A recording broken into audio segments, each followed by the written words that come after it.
ये आंसू, ये सिसकियां, ये बेपनाह दर्द, वो पल जब मौत सिरहाने खड़ी थी।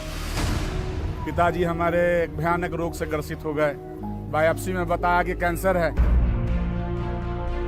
वो लम्हे जब जिंदगी तिल तिल कर तड़प रही थी। मैंने सुसाइड ऑलमोस्ट अटेम्प्ट कर भी लिया था। जैसे मैं हाथ पे अपने ब्लेड से मारने लगती थी। ऐसा लगता था ना कि एकदम ही कि अब मुझे जीना नहीं है, मर जाना है। वो हालात जब बर्बादी सामने थी, लेकिन जिंदगी बेबस। मैं जन्म से ही नेत्रहीन था और मैं कुछ भी, जीरो विजन था, कुछ भी देख नहीं सकता था। हर दर पर दामन फैलाया, हर चौखट पर सर पटका।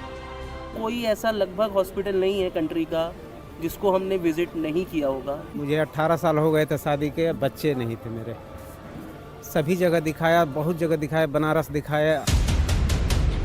और जब सब विकल्प समाप्त हुए, तब एक आवाज गूंजी। यहाँ केवल प्रार्थना और संकल्प है। आपकी आस्था, विश्वास, श्रद्धा के अनुरूप आप करते हैं, वैदिक प्रक्रिया करते हैं, आप स्वयं ही ब्रह्म देवता करते हैं और आप स्वस्थ होते हैं। फिर आंखों में आंसू रह गए, लेकिन उनकी तासीर बदल गई। मेरे माथे पर निसंतानता का कलंक लगा हुआ था, जो बाबा ने मुझे चंदन लगा करके आज मुझे ऊंचा स्थान दिया है। गुरुदेव ने मृत्युंजय से कहा, हमारे हाथ में ये क्या है? इसने कहा कि मोबाइल है गुरुदेव। ओहो, तो तुमको दिखाई देने लगा। देखो तो तमाशा, बूझो तो पहेली, सुलझाओ तो गुत्थी, और शामिल हो जाओ तो हमें लगा कि ये ऐसे इतना बड़ा चमत्कार कैसे हो गया और मेडिकल साइंस ये फेल हो गई। यहां बाबा और भक्तों की पुकार है, वहीं उनके दावों पर विज्ञान की ललकार है। ऐसा संभव ही नहीं है हवन से, पूजा पाठ से फिर से वो दिखने लग जाए। ब्लाइंड सेंटर हैं जहां पे नेत्रहीन रहते हैं, उनके ऊपर एक प्रयोग करना चाहिए इनको। 50% भी की रोशनी अगर आ जा रही है, अगर इस माध्यम से आ रही है, तो वो मानने लायक है। आज होगी विज्ञान और विश्वास की टक्कर। आज खुलेगी करौली सरकार धाम की हकीकत। आधी हकीकत आधा फसाना में आज देखिए करौली सरकार के संकल्प का सत्य।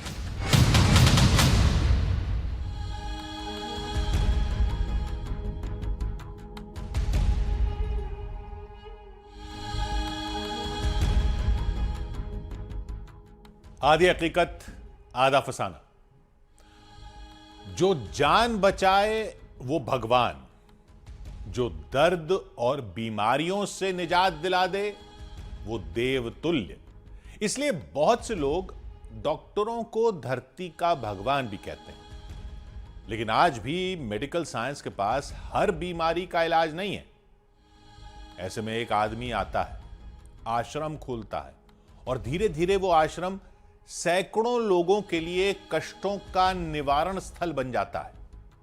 दावा किया जाता है कि उस धाम में असाध्य रोग जैसे कैंसर, खराब किडनी, ट्यूमर या न्यूरोलॉजिकल समस्या सब जड़ से खत्म हो जाते हैं। सुनने में यह असंभव लगता है।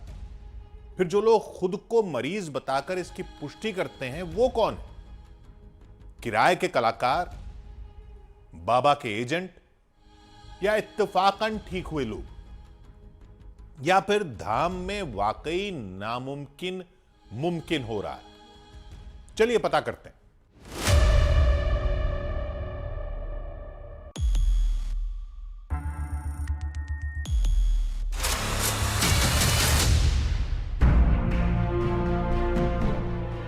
हवन की अग्नि में भस्म होते दुख, संकल्प की शक्ति से खत्म होते रोग, स्मृतियों के विनाश से समाप्त होते संकट। मेडिकल साइंस को चुनौती दे रहा है करौली सरकार का स्मृति अनुसंधान, क्या ये सारे दावे सच हैं, हकीकत है या फसाना है, चमत्कार है या आडंबर है? ये सच जानने की बहुत लोगों ने कोशिश की, लेकिन सब हार गए। लेकिन आज सच आपके सामने होगा जब हम बाबा के आश्रम के अंदर जाएंगे, सबको परखेंगे, सवालों से भक्तों की जांच करेंगे, बाबा की बातों का टेस्ट करेंगे। इसी प्लानिंग के साथ हम पहुंच गए उत्तर प्रदेश के कानपुर में स्थित करौली सरकार के आश्रम।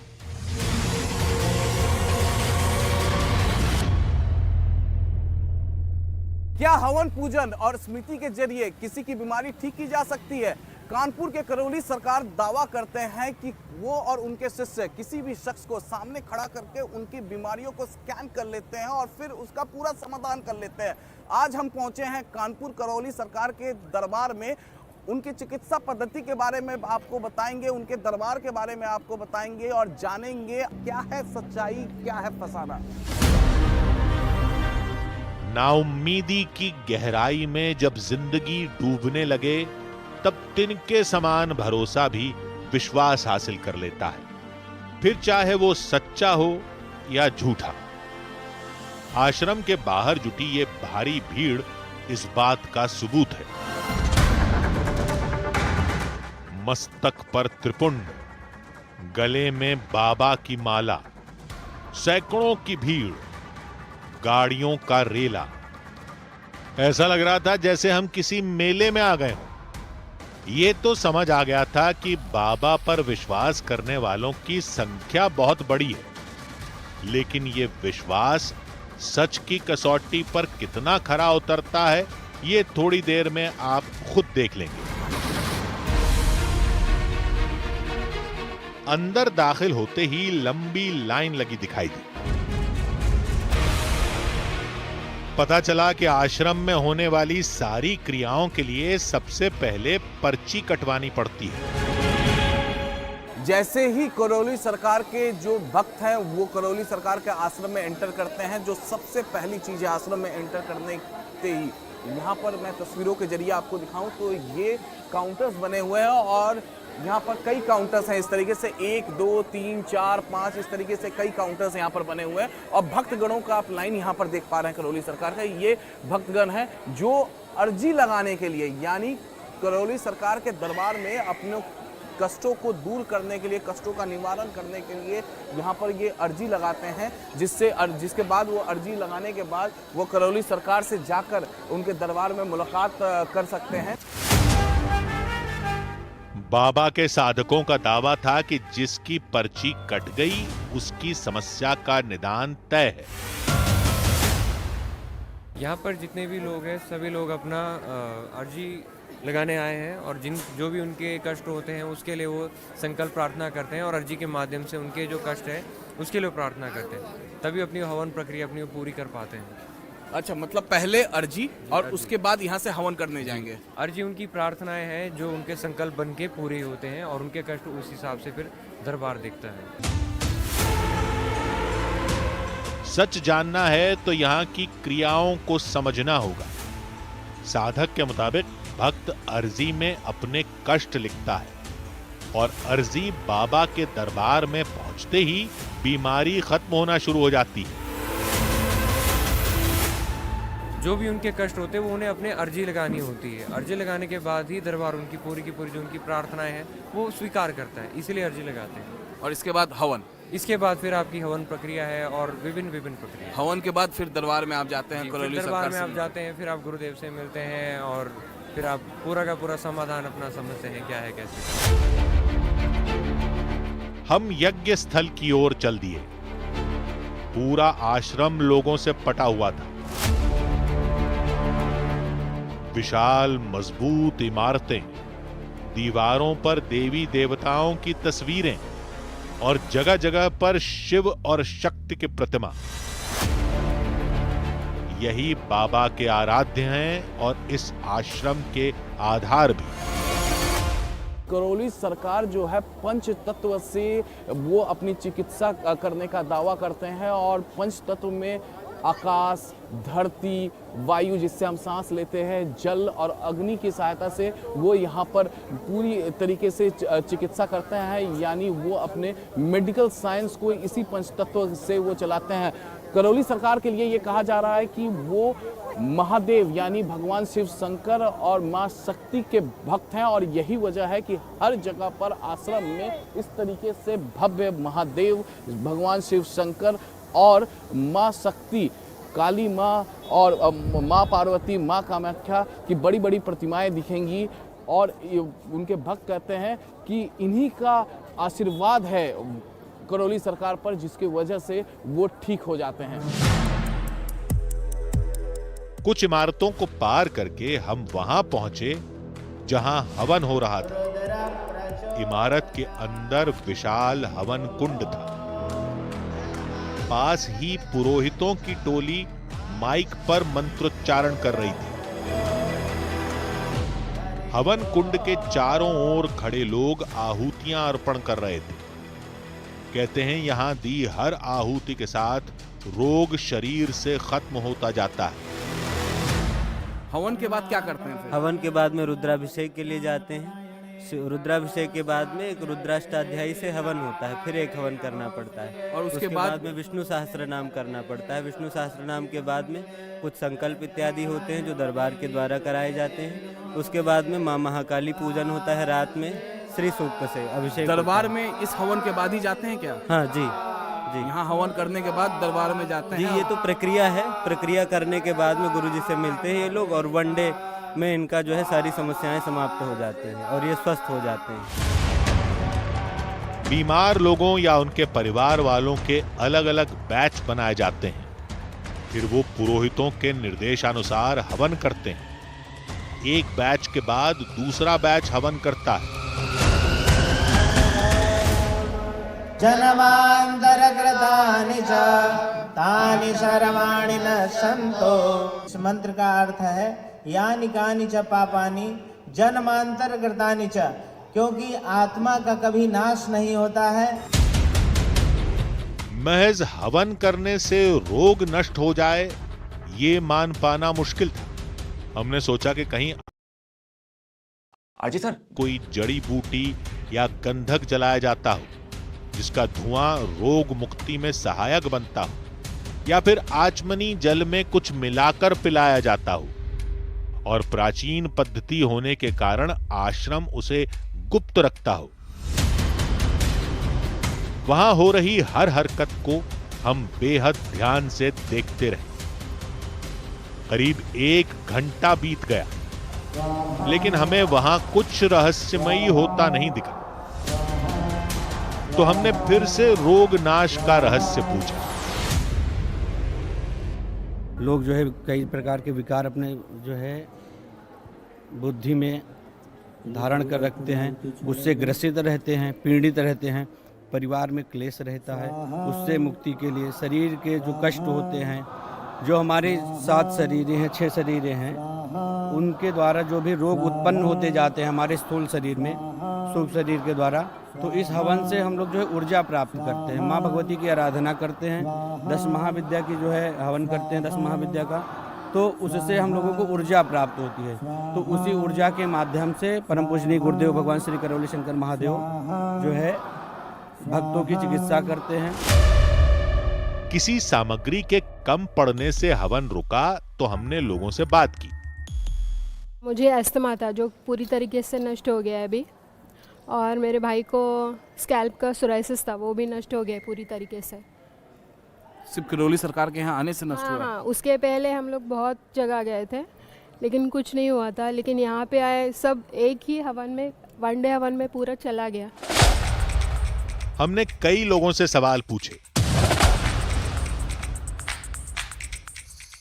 सबकी बीमारियों के नाम बदले, लेकिन करौली धाम में ठीक होने की कहानी एक जैसी थी।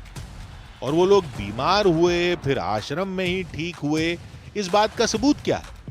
इसलिए हमें उनकी बातों पर शक होने लगा था। आधी हकीकत आधा फसाना की टीम वहां लोगों से सवाल करेगी, पूरी व्यवस्था को परखेगी, ये बात आश्रम के व्यवस्थापकों को पता थी।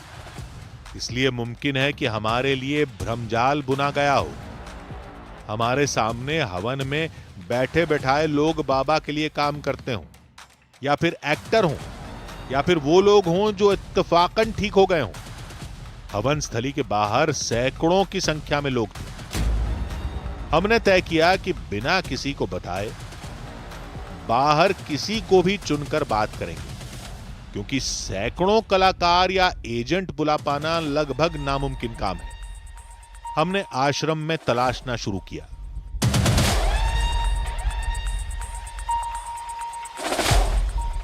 कई लोगों से बातचीत की और फिर एक ऐसा परिवार मिला जिसकी कहानी ने हमें और गहरे मझधार में ढकेल दिया। ये बिल्कुल सत्य बात है कि मैं जन्म से ही नेत्रहीन था और मैं कुछ भी जीरो विजन था, कुछ भी देख नहीं सकता था। कई हॉस्पिटल्स, कोई ऐसा लगभग हॉस्पिटल नहीं है कंट्री का जिसको हमने विजिट नहीं किया होगा। वर्ल्ड का टॉप हॉस्पिटल, आई स्पेशलिस्ट, सबको हमने दिखाया। आश्चर्य की, अचरज की बात है कि ओवरऑल एशिया का नंबर 1 आई स्पेशलिस्ट मेरे लिए बॉम्बे बुलाए गए फ्रॉम यूएस। और इसमें डॉक्टर ने सीधा सीधा लिखा है कि your child mister Mrityunjay Singh Tomar is suffering from short impaired eye disease, eye damage, और sorry to say that he can not see ever. जब सारी उम्मीदों ने दम तोड़ दिया, तब प्रारब्ध ने यहां खींच लाया। हमारा भांजा है, कुवैत में जॉब करता था। उसको गूगल ने करौली सरकार के विषय में बताया, बिकॉज वो आउट ऑफ जॉब हो गया था और यंग लड़के हमेशा गूगल को बहुत कंसर्न करते हैं। तो उसने क्वेश्चन किया गूगल से कि भाई how can I come out from this current present problem. तो उसको करौली सरकार के वो खोल दिए। यहाँ से हमारे भांजे ने मुझे फ़ोन किया कि मामा जी आप जॉय को लेके यहाँ आ जाओ, इसका निक नेम जॉय है, मामा जी इसको लेके आओ, यहाँ ये ठीक हो जाएगा। मैंने कहा मेडिकल साइंस बोल रही है, बड़े बड़े डॉक्टर्स बोल रहे हैं, इवन एशिया के जो नंबर 1 बड़े रिनाउंस डॉक्टर हैं उन्होंने कह दिया है कि ये नहीं देख पाएगा, तो कैसे देख लेंगे। उसने हमें बहुत इंसिस्ट किया कि आप एक दफ़े आओ। हमें बिल्कुल भी यकीन नहीं था कि हम यहाँ आएंगे और ये ठीक हो जाएगा। लेकिन जब हम यहाँ आए, हमने इंक्वायरी की कि ये ठीक होते कैसे हैं। यहाँ पे 9 हवन करने की प्रक्रिया थी उस समय दरबार में, तो हम उससे कन्विंस्ड हुए। उनके मुताबिक हवन करते ही वो हुआ जिसने मृत्युंजय और उनके परिवार के जीवन का अंधेरा हमेशा के लिए खत्म कर दिया। कहने लगे नेत्र बंद करो और 3 दफ़े ओम नमः शिवाय बोलो। हमने नेत्र बंद किए और 3 बार ओम नमः शिवाय, ओम नमः शिवाय, ओम नमः शिवाय इस प्रकार से बोला। कहने लगे खोलो नेत्र। हमने खोला नेत्र। गुरुदेव ने मृत्युंजय से कहा, करीब 22-23 फीट के दूर बैठे थे गुरुदेव। गुरुदेव ने मृत्युंजय को अपना मोबाइल हाथ में लेके दिखाया और पूछा कि गुरुदेव मृत्युंजय हमारे हाथ में ये क्या है। इसने कहा कि ये तो मोबाइल है गुरुदेव। ओहो, तो तुमको दिखाई देने लगा कि हाँ दिखाई दे। तो तुमको हमारा चेहरा दिख रहा है कि दिख रहा है। अच्छा, तो अब तो तुम सब कुछ दिखने लगा कि हाँ सब कुछ, लेकिन तुम्हारे नेत्रों में आंसू क्यों। इसने कहा गुरुदेव मैंने आज तक अपने माता पिता नहीं देखे। तो वो हम क्षत्रिय कुल से हैं और बड़े कठोर हृदय के हैं। हम भी वो दृश्य देख के द्रवित हो गए, आंखों में हमारे भी आंसू आ गए। मेरे भावुक हो गए होंगे, बेटा आपका निस्संदेह देखने लगा। नेचुरली उस टाइम में थोड़ा सा भाव वो बहुत, मतलब उसको आप नहीं फील कर सकते। I can feel that. लगा कि ये ऐसे इतना बड़ा चमत्कार कैसे हो गया और मेडिकल साइंस ये फेल हो गई। जिन आंखों की रोशनी विख्यात डॉक्टर भी 19 साल में नहीं लौटा पाए, वो इस आश्रम में एक दिन में कैसे लौट आई। कहीं ये भी मिली भगत तो नहीं। हमें विश्वास नहीं हुआ तो उन्होंने मेडिकल रिपोर्ट दिखाई। ये वो तमाम डॉक्यूमेंट्स हैं जो ये लगातार इनका दावा है कि 2019 से पहले ये 2016 की डॉक्यूमेंट्स हैं, ये 2008 के डॉक्यूमेंट्स हैं जो डॉक्टर्स को दिखा रहे हैं। डॉक्यूमेंट्स इनके पास तमाम वो लेकर यहाँ पर पहुँचे हुए हैं, इनसे बातचीत हो रही है और इनका कहना है कि अब आपको बिल्कुल एकदम दिख रहा है। इसका देन सिर्फ सिर्फ सिर्फ सिर्फ और सिर्फ मेरे प्रिय प्रिय प्रिय गुरुदेव करौली शंकर बाबा जी, इसका संपूर्ण श्रेय उन्हीं को जाता है। मेडिकल साइंस जहाँ करौली शंकर बाबा जी, इसका संपूर्ण श्रेय उन्हीं को जाता है। मेडिकल साइंस जहाँ रुक जाती है वहाँ ये जो करौली सरकार में जो एनर्जी ट्रांसफ़र करने की जो प्रक्रिया है वहाँ से वो शुरू होती है। एग्जाम्पल्स यहाँ हम अकेले नहीं हैं, ऐसे न जाने कितने और लोग हैं जो नाउम्मीद थे और वो ठीक हुए, और इसको हम ईश्वर की कृपा भी कहेंगे। हमारा सवाल ईश्वर की कृपा या आस्था पर नहीं था, सवाल था इस आश्रम में हो रहे इलाज पर। कहीं ऐसा तो नहीं कि मृत्युंजय की आंखें इत्तेफाक से ठीक हो गई हों? हमने और लोगों को तलाशना शुरू किया। फिर हमें मिला मुंबई से आया एक परिवार। और 2-3 महीने में बस एकदम आईसीयू में चली जाती थी मैं, और डॉक्टर्स बता ही नहीं पाते थे कि इसको प्रॉब्लम क्या है। फिर अचानक से ना नेजल पॉलिप्स हो गया, उसकी कोई दवाई नहीं है नॉर्मली। जैसे ना नेजल पॉलिप्स के लिए यहाँ से नाक और आंखों के बीच में एक वेन जाती है, वो वेन में ना वो डॉक्टर्स स्टीरॉइड का इंजेक्शन देते, लेकिन उसके बाद भी डॉक्टर्स बोलते हैं कि हम आपको 100% गारंटी नहीं दे रहे कि वो वापस से नहीं होंगे। बस अकेले रूम में बैठ के रोते रहो, बाहर जाने का कहीं मन ना हो। और अगर बाहर कहीं चले भी जाओ, जैसे ट्रेन्स में ट्रैवल किया करती थी, लोकल ट्रेन्स में मुंबई होती है, तो ऐसा लगता था कि बस पैर नीचे रख ही दूं, चलती ट्रेन से पैर नीचे रख दूं। किसी करीबी से जानकारी मिलने के बाद वो करौली सरकार धाम आई और चमत्कार हुआ। जैसे एस्थमा सारा खत्म, सारे नेजल पॉलिप्स खत्म, सारी फिजिकल प्रॉब्लम्स सारा कुछ खत्म। मैं इतनी बदल गई हूँ, शायद मैं समझा नहीं पाऊंगी, लेकिन जो मेंटल, जो ऐसा लगता था ना कि एकदम ही कि अब मुझे जीना नहीं है, मर जाना है, वो सब उल्टा अब ऐसा लगता था। अब जब से दरबार आए हूँ तो ऐसा लगने लगा है कि नहीं, अब जीना है, बाबा ने नया जन्म दिया है। आज मैं जो भी हूँ सब कुछ गुरुजी और माँ बाबा की वजह से हूँ। कोई पुरानी टीस कुरेदी जाए तो वो यूं ही फूटती है, लेकिन सीरत बदलते आंसुओं की ऐसी कहानी सिर्फ मानसी की नहीं है। मुझे 18 साल हो गए थे शादी के, बच्चे नहीं थे मेरे। सभी जगह दिखाया, बहुत जगह दिखाया, बनारस दिखाया, सबसे बड़ा हॉस्पिटल, वहाँ पे लोग बोले कि वहाँ दिखा लीजिए, वहाँ दिखाए। कहीं से आपको कुछ फायदा नहीं मिला तो आप करौली सरकार के जी 2019 में हम आए थे यहाँ पर, और मेरे फादर के एक दोस्त थे, वही लेकर के आए कि चलो एक बार उस जगह का भी दर्शन करो। आए, बाबा से कहे, प्रार्थना किए, बाबा ने मेरी पुकार सुनी।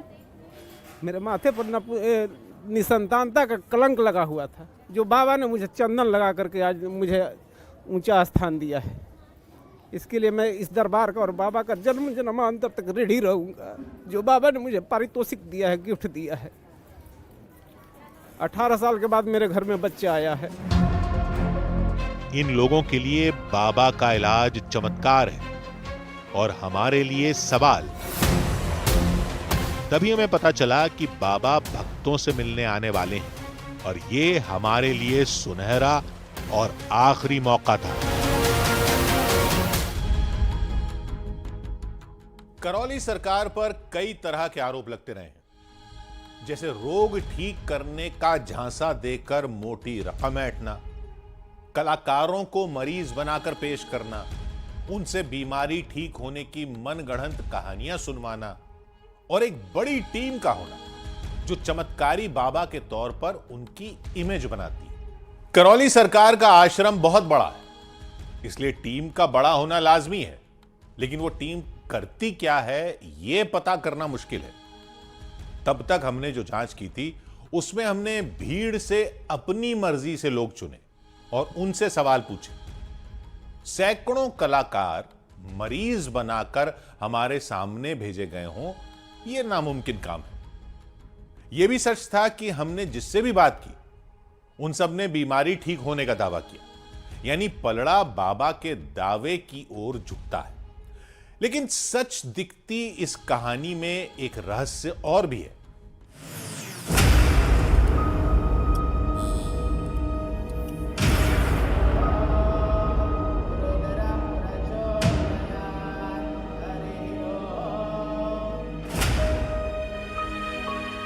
अगर आंखें मन का दर्पण हैं, तो एक बार इनमें झांकिए। किसी की आंखों में शून्यता दिखेगी तो किसी से बहता दर्द। कोई आंख उम्मीद का घर दिखेगी तो कोई भीड़ में अकेली, लेकिन सब थी एक ही तरफ। इन सब का संगम थी करौली सरकार की गद्दी, उनका दरबार।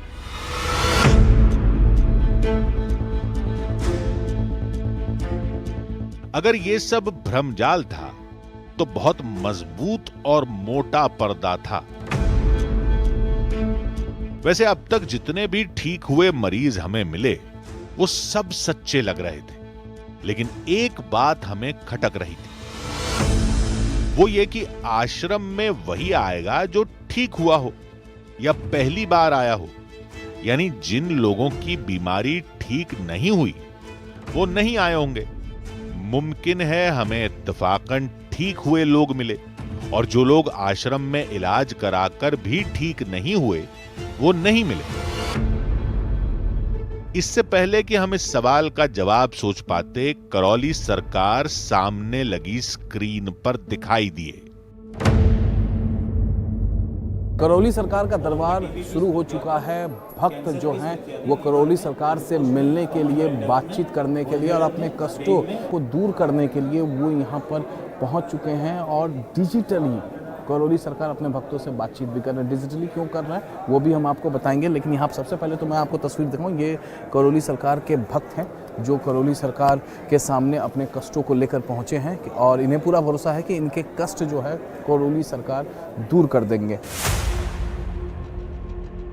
करौली सरकार ऊपरी मंजिल पर बैठे थे और वहीं से लोगों का कष्ट दूर किया जा रहा था।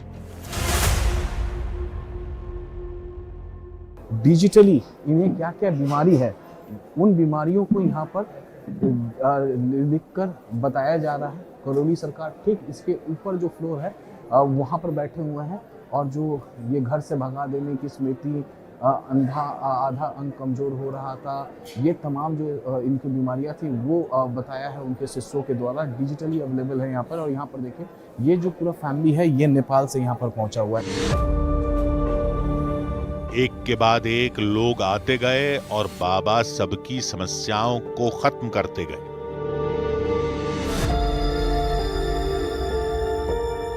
श्वास फूलती थी, ब्रेन स्ट्रोक की स्मृतियां थी, पैरों में दर्द रहता था, माइग्रेन की स्मृतियां थी, हाथ पैरों में सूजन आ रही थी, कैंसर की स्मृतियां थी, ब्रेन में, रक्त में, ब्रेस्ट में, यूट्रस में, फेफड़ों में, गले में, कोलोन में और रेक्टम में। ये सारे कष्ट जो स्मृतियां बची हुई थोड़ी नष्ट हो गई। हमें एक खास बात नजर आई। करौली सरकार के आसपास बैठे साधक लोगों की परेशानियां लिख रहे थे। साधक वो पर्ची बाबा को दिखाते थे। उसके बाद बाबा लोगों को उनके कष्ट निवारण की जानकारी देते थे। बीच बीच में वो कुछ बुदबुदाते थे, जैसे वो इंसान के अंदर झांकने की या उसकी बीमारी को खत्म करने की कोशिश कर रहे हैं।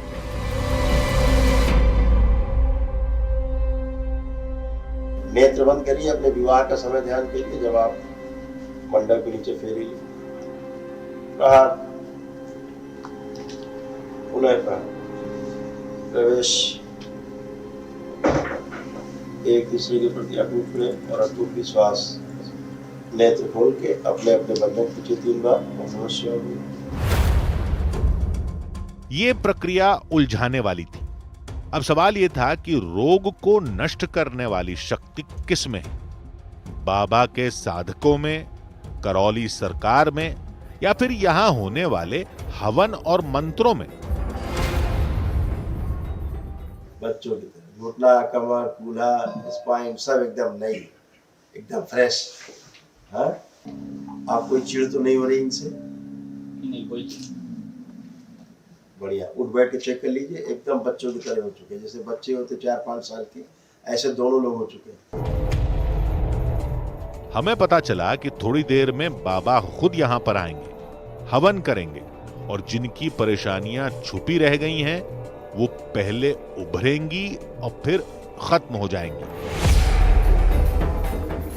करौली सरकार के दरबार में इस वक्त आरती हो रही है और ये आरती तकरीबन 7 मिनट तक यहाँ पर होती है और जैसे ही ये आरती खत्म होगी उसके बाद करौली सरकार की एंट्री होगी इस दरबार में। और बताया ये जा रहा है कि करौली सरकार की जैसे ही एंट्री होगी इस दरबार में, यहाँ पर फिलहाल आरती हो रही है और आरती के बाद जैसे ही करौली सरकार आएंगे यहाँ पर हवन शुरू हो जाएगा।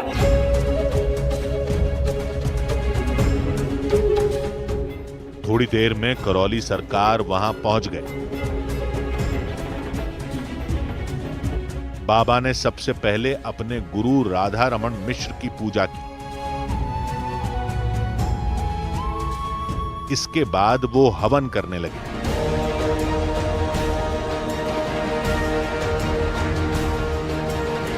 हवन की अग्नि जैसे जैसे तेज होती गई, उसके साथ ही कुछ लोगों के तेवर उग्र होते गए।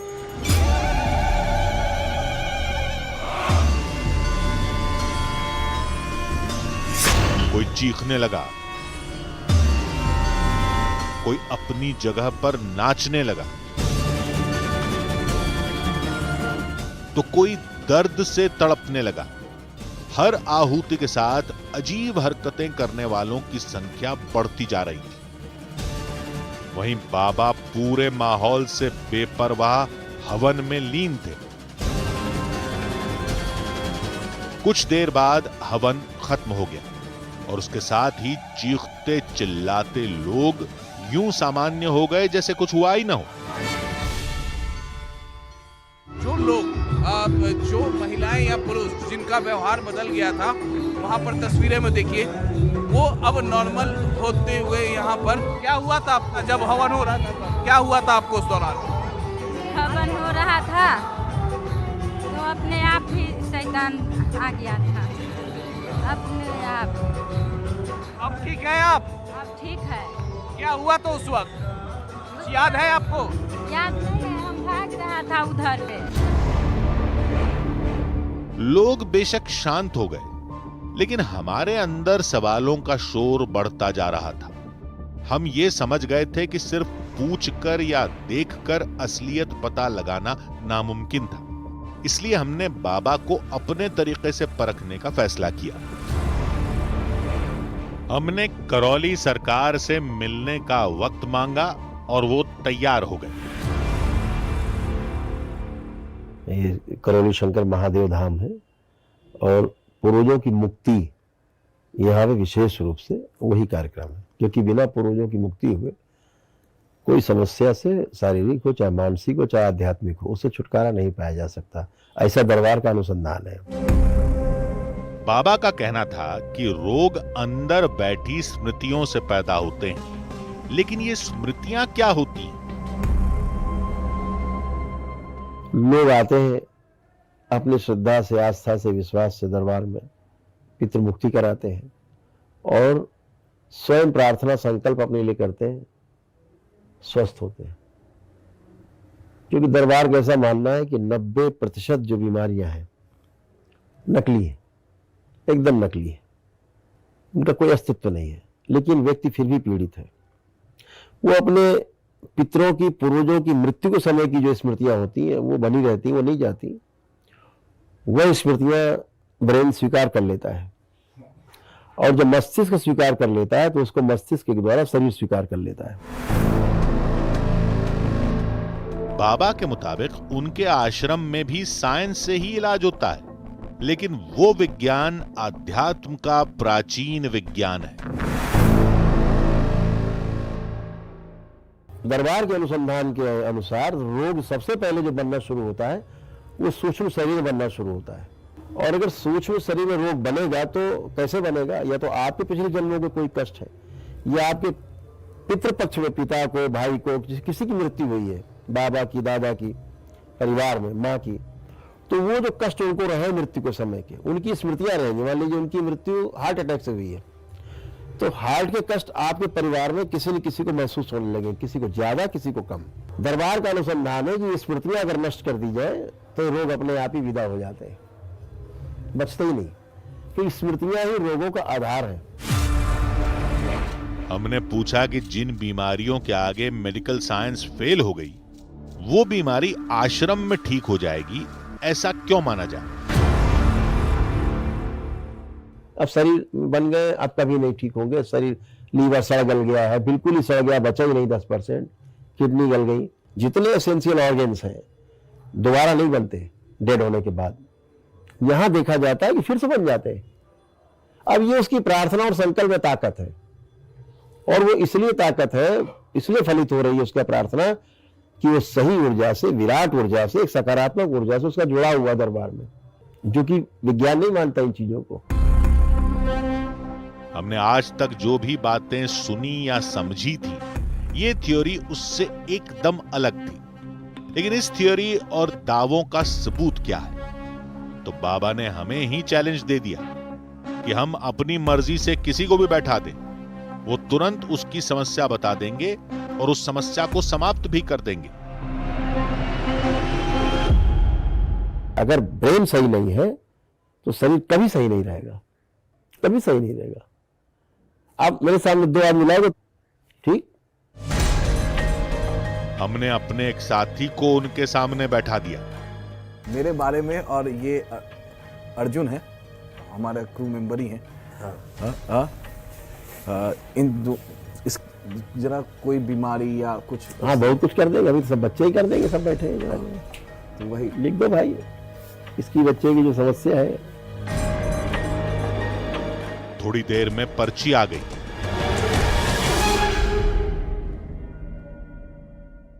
इसको माइग्रेन की स्मृतियां हैं, सिर में दर्द की। अब थोड़ा सा बताते, जैसे इसकी एक आंख की तरफ, आधी तरफ जिधर दर्द आता है, एक आंख में इसको कष्ट आता है। हाँ, आंसू निकलते है ना? जोर से बोलो, जोर से बोलो। आंसू निकलते एक आंख से। अब ये तो नहीं बताया इसने हमें, आधे में लिखा जी। ये देखिए, यहाँ पर अर्जुन से पहली बार करौली सरकार मिल रहे हैं, और इनके शिष्य ने अर्जुन को लेकर लिख दिया। शिष्यों ने तमाम लिख रखा है, शिष्यों ने लिखा है इनकी एक आंख में ज्यादा दर्द आता है, माइग्रेन की स्मृति को लेकर। और जैसा कि अर्जुन, आंखों से आंसू आते हैं, आपके आंखों से आंसू आते हैं, अर्जुन एडमिट भी कर रहे हैं इस बात पर। करौली सरकार जितनी भी बातें बताते जा रहे थे, हमारा साथी उनकी हर बात पर हामी भर रहा था। कभी कभी शरीर में कंपन सा इसको महसूस होता है, आता है कंपन। सब देखिए, सब लिखा है जी, बिल्कुल सब लिखा हुआ है। हृदय के स्थान पर अचानक से दर्द होता है। कभी कभी इसको ऐसी स्मृतियां आती हैं खतरनाक, सुसाइड करने का मन करने लगता है, सुसाइडियल थॉट्स आते हैं। आता है सुसाइडियल थॉट, आत्महत्या करने का इच्छा करता है। कब किया आखिरी बार? जब प्रेशर ज्यादा होता है। और कभी कभी हृदय के स्थान पे इसको अचानक से दर्द आता है। होता है। हाँ। हमने सोचा कि कहीं वो माहौल और दबाव के कारण तो ऐसा नहीं कर रहा, इसलिए हमने अपने बारे में पूछा। जब शूट कर रहे थे वहां, उस समय थोड़ा सा आप अनईजी महसूस किया था आपने? किया था? और आंखों और चेहरे पर भारीपन आया? बिल्कुल हाँ आया। हाँ, उस समय। अब ये तो आपने बताया नहीं हमें, लेकिन दरबार लिख के आपको सब दे रहा है। आपको एमएनडी सक्रिय हो रहा था, मोटर नर्व आपकी डैमेज हो रही थी। ये बैठ गए तो उठने में ताकत लगाते थे, तो ये प्रमाण था कि मोटर नर्व डैमेज हो रही थी। और अंदर यूरिन इन्फेक्शन आ रहे थे। किडनी जो है का यूरेटर आपका धीरे धीरे जाम होने की पोजीशन में पहुंच रहा था, धीरे धीरे जाम हो जाता। करौली सरकार ने कहा कि वो सारी बीमारियों को चंद पलों में ही समाप्त कर देंगे, और फिर कुछ पढ़ना शुरू किया। ओम चढ़ विस्मरण कालखंड काट दिया जाए, स्वाद नष्ट कर, आस्वाद नष्ट कर, बैलेंस। उच्चाटन सदा के लिए 3 बार बोली ओम नमः शिवाय, ओम नमः शिवाय, ओम नमः शिवाय, ओम नमः शिवाय। हम काफी देर तक करौली सरकार से बातचीत करते रहे। उन्होंने हमें अपने यहां ठीक होने वाले कई मरीजों के किस्से सुनाए और अपने ऊपर लगे आरोपों पर भी बात की। तमाम सोशल मीडिया पे लिख देते हैं कि पैसे लेकर होमन कराते हैं और तमाम तो क्या करें, पैसे न लिए थे, वो व्यवस्था संभालेंगे दरबार की, क्या चाहते हैं? ये जो ढोलक बजा रहे हैं ये पैसे नहीं ले रहे, हम कल से बंद कर देते हैं, 2 रुपया नहीं लेंगे। आओ कौन व्यवस्था संभाल रहा दरबार की? ये जो 2500 आदि भंडारा चल रहा है, धनाधन चल रहा है, जब से देख रहे हैं भंडारा चल रहा है, बिल्कुल देख रहे हैं। आधे वनडे कार्यक्रम निःशुल्क हो रहे हैं बगैर एक पैसा लिए, वो कौन कराएगा? तो जो सक्षम नहीं है उसको निःशुल्क हो रहा है, जो सक्षम है वो धन दे रहा है, समस्या कहाँ है? फिर उनसे विदा लेकर हम वापस चल दिए। बहुत अच्छा लगा आप लोग दरबार आए, बहुत बहुत बहुत अच्छा लगा। बाबा ने हमारे बारे में जो बात बताई थी उसमें काफी हद तक सच्चाई थी। हवन कुंड के पास तबीयत खराब लगना सच था। हमने अपने एक साथी को इस बारे में बताया था। मुमकिन है कि वो बातें किसी ने सुन ली, लेकिन अगर ऐसा था भी तो बाबा को बीमारी के बारे में कैसे पता चला? अर्जुन, तुमको लेकर करौली सरकार ने बहुत कुछ कहा, जिस तरीके से कि एक आंख से पानी निकलता है, पेट में थोड़ी सी गैस बनती है और कुछ मानसिक चीजें भी कही थी कि सुसाइड करने का ऐसा बोला था उन्होंने। तो उसमें से क्या फैक्ट क्या है? इसमें से रियलिटी है, ये ऐसा होता है कभी कभी जब प्रेशर ज्यादा हो जाता है माइंड पे, तो ऐसा मन करता है कि सुसाइड कर ले, सब ठीक हो जाएगा, ऐसा उन्होंने बताया था कल, और ये फैक्ट है। आंखों से आंसू निकलने वाली, आंख से आंसू आता है, राइट वाली आंख से आंसू आने लगता है कभी कभी ऑटोमेटिक। डॉक्टर को दिखाया था इसको लेकर कभी? नहीं, डॉक्टर को तो नहीं दिखाया अभी तक। उसके बाद क्या कहा कि अब ठीक हो जाएगा? हाँ, उन्होंने बोला अब ठीक हो जाएगा। यकीन नहीं हो रहा था। किसी का चेहरा पढ़कर कोई अंदर का दर्द नहीं जान सकता, फिर करौली सरकार को कैसे पता? ये सब माइंड रीडिंग आर्ट या फिर तुक्के से भी हो सकता था।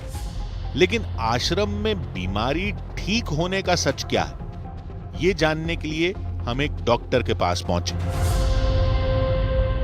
आप सही स्टोरी कर रहे हैं और जनता को जागरूक करना भारतवर्ष में बहुत आवश्यक है, क्योंकि ये चीज़ें बहुत सालों से चली आ रही हैं और इसके लिए आप लोग बहुत साधुवाद के पात्र हैं। और ये ऐसी चीज़ें हम लोग वैज्ञानिक तथ्य पे खरी नहीं उतरती हैं। जो आप जैसा बता रहे हैं कि 16 साल से वो अंधा था, या निश्चित रूप से उसको कोई दिक्कत ऐसी रही होगी 19 साल से, तो ऐसा संभव ही नहीं है कि हवन से, पूजा पाठ से, इस तरीके से चीज़ें फिर से वो दिखने लग जाए। इसमें कहीं कोई झोल होगा निश्चित रूप से, जो सामने नहीं आ रहा है। अगर ऐसी स्थिति है तो हमारे जो ब्लाइंड सेंटर हैं उनके ऊपर एक प्रयोग करना चाहिए इनको। 50% भी की रोशनी अगर आ जा रही है, अगर इस माध्यम से आ रही है, तो वो मानने लायक है और उसको फिर डॉक्यूमेंट किया जा सकता है। बात तो ठीक थी, लेकिन जिन लोगों का दिमागी इलाज हमने अपनी आंखों से देखा, वो कैसे मुमकिन हुआ?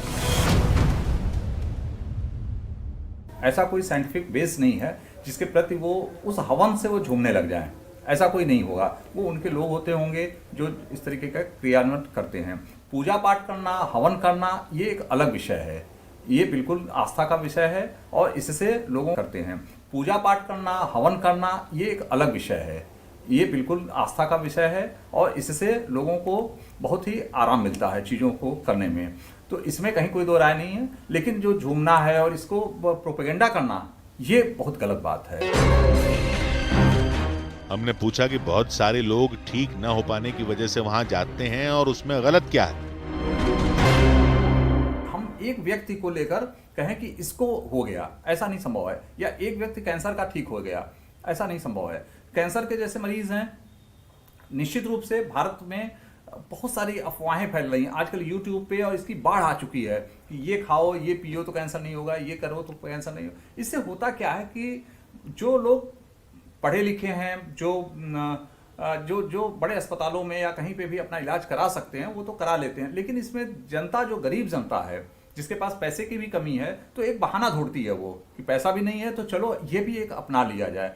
जो हम उसको, जब जैसे कैंसर का मरीज है, इन सब चीज़ों चक्करों में पड़ा और 2-4-6 महीने और अगर निकल गया उसका, तो निश्चित रूप से कैंसर बहुत विभत्स रूप हो जाता है, फिर उसको बचाना बहुत मुश्किल हो जाता है। फिर डॉक्टर ने लोगों के लिए अनमोल संदेश दिया जिसे आप सबको जरूर सुनना चाहिए। तो आपके माध्यम से निश्चित रूप से करेंगे कि इस सब चीजों में आपका आस्था है, आप बिल्कुल इसको इन्वॉल्व होइए, सब कुछ ठीक है, लेकिन मॉडर्न साइंस जो डॉक्टर कह रहा है उसको फॉलो करिए और उसके साथ साथ इसको करिए। हाँ, हवन, पूजा पाठ, ये आत्मविश्वास को बढ़ाने का कारण है। आत्मविश्वास आपका बढ़ जाता है, बीमारी से आपको लड़ने की शक्ति बढ़ जाती है, लेकिन आपको इलाज तो मॉडर्न साइंस का ही करना है। अब आप पूछेंगे कि कहानी का अंत कैसे हुआ। करौली सरकार आश्रम में इलाज होता है या नहीं होता? होता है तो डॉक्टर के पास क्यों जाएं? नहीं होता तो सैकड़ों लोग वहां क्यों जाते हैं? क्यों ठीक होने का दावा करते हैं? सच कहें तो करौली सरकार आश्रम की गुत्थी अपनी जगह आज भी बनी है। एक दावा ठीक होने वालों का है तो दूसरा दावा सवाल उठाने वालों का भी है। करौली सरकार की अपनी थ्योरी है तो डॉक्टर का कहना भी 100% सही लगता है। हम तो सिर्फ यही मनाएंगे कि किसी पर भी किसी कष्ट या रोग का साया न पड़े, और अगर पड़े तो उसका परिवार, उसके दोस्त और ये समाज उसका सहारा बने। चिकित्सकों के जरिए वो अपना पूरा इलाज करवाए, और इसके साथ ही वो बेशक किसी भी धर्म का हो, किसी भी रूहानी या आध्यात्मिक शक्ति से मदद मांगे, लेकिन मेडिकल साइंस का हाथ कभी न छोड़े, क्योंकि जीत विश्वास में है। विश्वास जितना दुआ में उतना ही दवा में।